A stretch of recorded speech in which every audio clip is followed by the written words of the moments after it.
Halo rekan-rekan pejuang P3K tahun 2021. Jumpa lagi dengan Askakom Channel. Pada video kali ini saya akan mencoba memberikan beberapa tips dalam memilih formasi P3K pada tahap kedua. Oke, kita akan coba lihat jadwal untuk seleksi tahap kedua ini.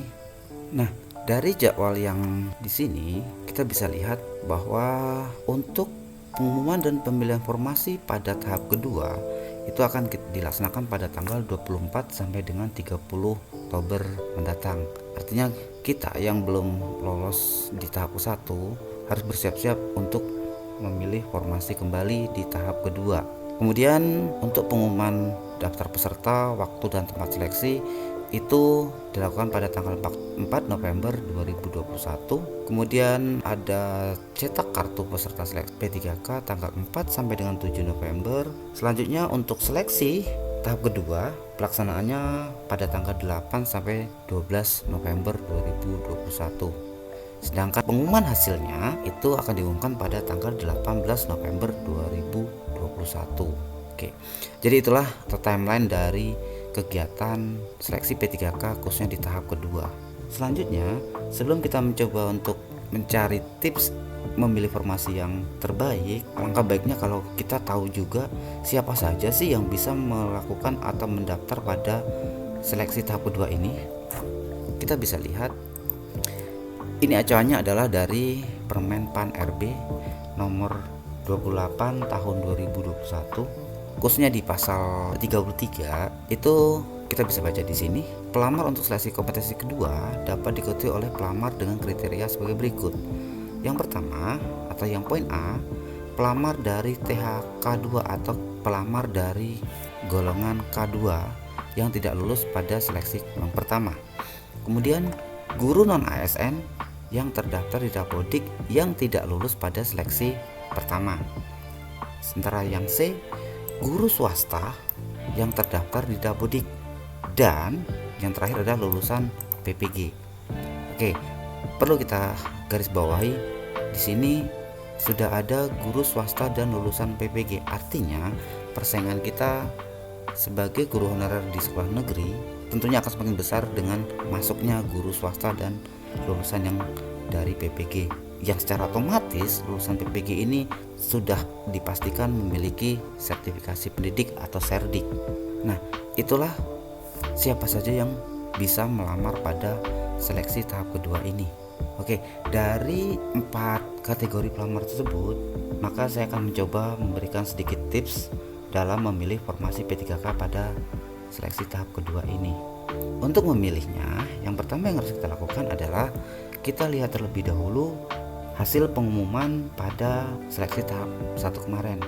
Oke, ini saya ambil untuk wilayah di Sumatera Selatan.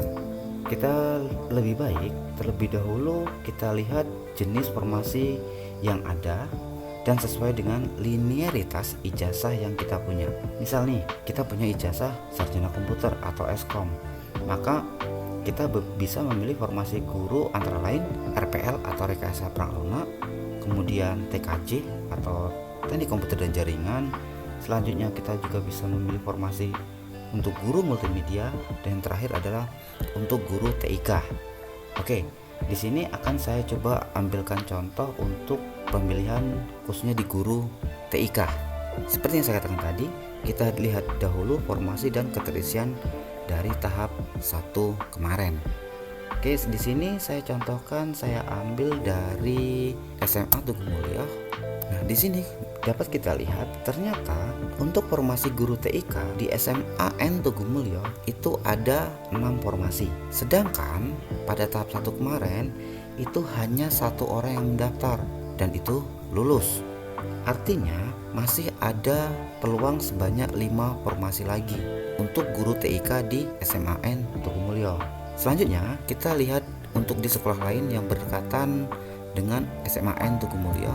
Nah, di sini contohnya adalah di SMKN Tugu Mulyo. Ternyata di SMKN Tugu Mulyo ini ada 7 formasi untuk guru TIK, dan pada tahap 1 kemarin ternyata tidak ada satupun yang melamar untuk guru TIK. Nah, artinya guru TIK di SMKN Tugu Mulyo masih ada 7 peluang formasi lagi yang dapat kita lamar. Nah, selanjutnya saya punya pertanyaan. Dari 2 perbandingan tersebut antara SMAN Tugu Mulyo dan SMKN Tugu Mulyo, kira-kira peluangnya lebih besar yang mana? Apakah SMAN atau yang di SMK? Ya, benar. Bukan di SMK yang besar peluangnya, melainkan di jenjang SMA-nya. Kenapa saya bisa mengatakan bahwa yang di SMA itu besar peluangnya? Karena gini, kita berpikir logika.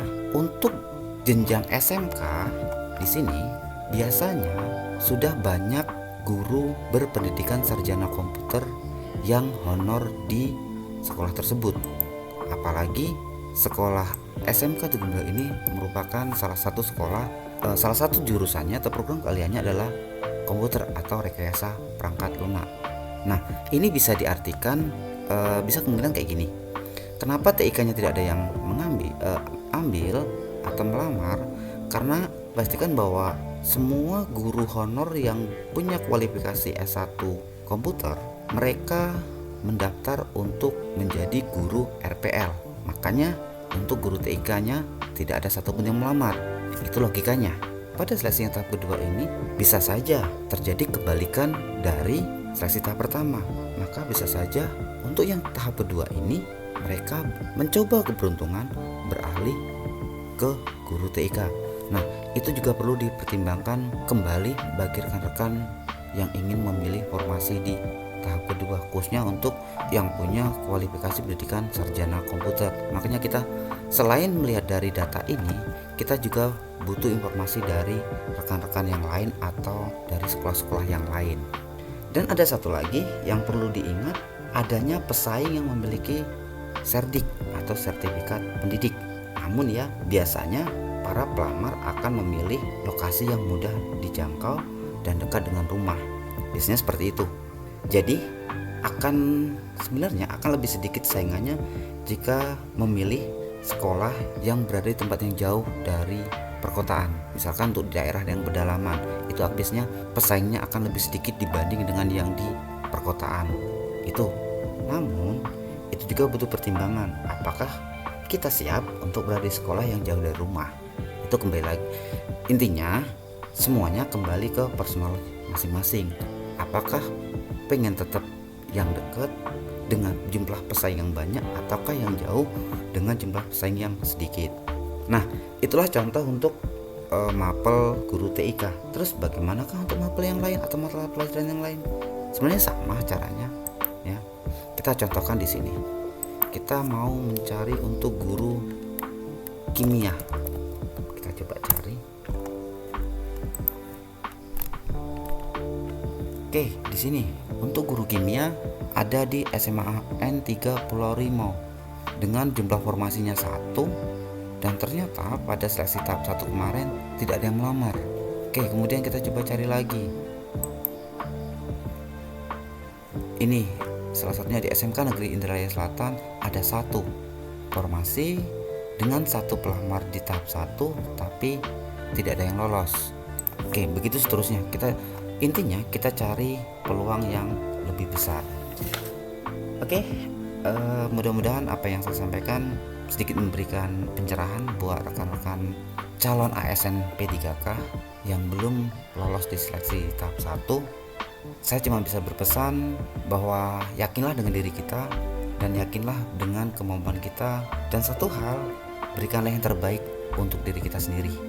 Itu pengalaman saya kemarin, karena kebetulan saya juga pada tahap 1 kemarin juga mengikuti tes seleksi. Kebetulan saya mengambil jurusan rekayasa perangkat lunak atau RPL dan saya lolos di tahap 1. Makanya saya mencoba untuk berbagi pada rekan-rekan semua pada seleksi tahap kedua ini. Itulah sedikit tips dari saya dalam memilih formasi pada seleksi P3K tahap kedua. Nah, untuk selanjutnya kita nanti akan coba bahas siapa saja sih orang-orang atau pelamar yang berhak lolos atau peserta yang berhak lolos pada seleksi tahap kedua berdasarkan Permen PAN RB nomor 28 tahun 2001. Karena Sepertinya setelah saya baca dari permen PAN RB tersebut ada perbedaan penentuan kelulusan pada tahap kedua dan ketiga. Untuk itu jangan lupa subscribe dan aktifkan loncengnya agar tidak ketinggalan info-info terbaru lainnya dari saya. Terima kasih dan sampai ketemu di informasi selanjutnya.